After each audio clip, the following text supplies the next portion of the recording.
இது உங்களுடைய ஆட்சி. பெண்கள் பாதுகாப்பு ரொம்ப ஸ்ட்ரிக்டா வச்சிருப்பேன். போதைப் பொருள் கலாச்சாரம் அதை கண்ட்ரோல் பண்றதுக்கு என்னென்ன ஸ்டெப்ஸ் எடுக்கணும், என்னென்ன முயற்சிகள் எடுக்கணும், இன்னிலிருந்து அதை நான் எடுப்பேன்.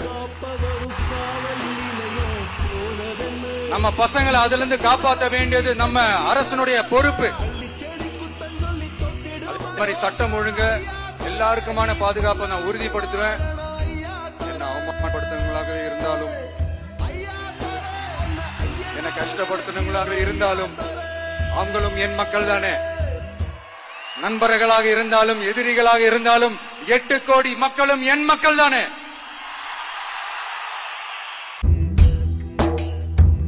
கொட்டி வலி கூட கொஞ்சம் நேரம் இருக்கும். தோழன் சொன்ன வார்த்தை இது வாழும் வர வலிக்கும். போதி மரத்தை போல புத்தன் நினைச்ச